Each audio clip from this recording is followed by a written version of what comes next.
Welcome to Mountain Strong. Today we are on top of Flat Top Mountain.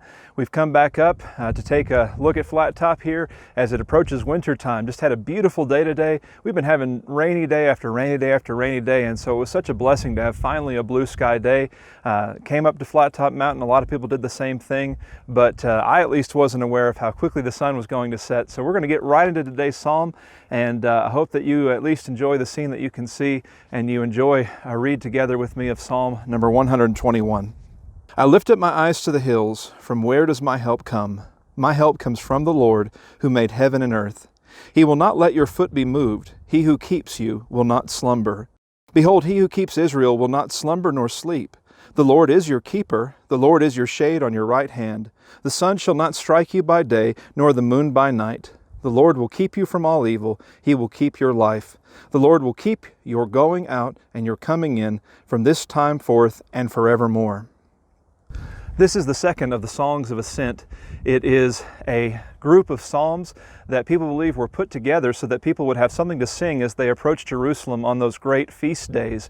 And so they're marching and they're singing together these songs. And it's called the Songs of Ascent because as you walk to Jerusalem, you're literally, no matter what direction you're coming from, you're going uphill. And so the people were going uphill towards Jerusalem. And as they grew higher, as they grew closer to Jerusalem, their thoughts thought about the various aspects of their journey and of the life of faith. Now, in this second song of the Song of Ascents, you have a bit of a pause here because as we begin our journey to God, sometimes we have that question, well, who is going to assist me on my journey? You know, in the world religions, as you compare Christianity with them, in the world religions, there's not a lot of help always in spiritual development. It's meant to be a very personal and a very individual kind of thing. But when we think about Christianity, when we think about Judaism of the Old Testament, when we think about serving the God of the Bible, we realize that we are never alone on our journey. The psalmist is walking along as he's journeying here, and he looks up and he says, where's my help going to come from? Looking at the hills, looking at the journey, where's my help going to come from? And of course, his help is going to come from God. God is going to help him. God is going to offer him help. And so better than any individual search, better even than the help that humans can offer, is the kind of help that God can offer. Because as you look at this psalm, you're filled with confidence at the kind of help that God is going to be able to provide. First of all, of course, He made the earth, and so He's eminently qualified, if He made the entire earth, to of course care for you and your journey. He can help you because He helps everything and has helped everyone. And He takes His task very seriously, you see here. You see in verses 3 and 4 that He will not sleep. In verse 3, He says, because he's giving such careful care to you, you're not going to stumble. He's going to guard and shade you in verse 5. And I look at that in verse 5 and it says, the Lord is your keeper. The word actually refers to being a guardian for someone. But I contrast that with the behavior that sometimes we find in human beings.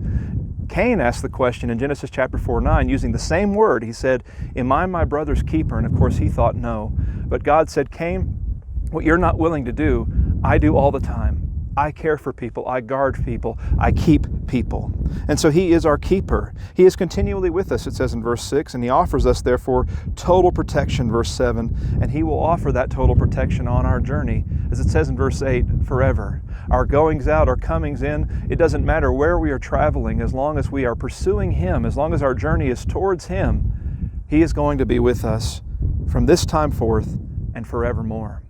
And so, as you consider your journey to spiritual Zion, as you consider your journey to heaven, realize that God is with you, that God is there to help you, and that He will not sleep on the job. He will protect you, whether it is nighttime, whether it is daytime, whether there are real dangers, or whether there is even the possibility of danger.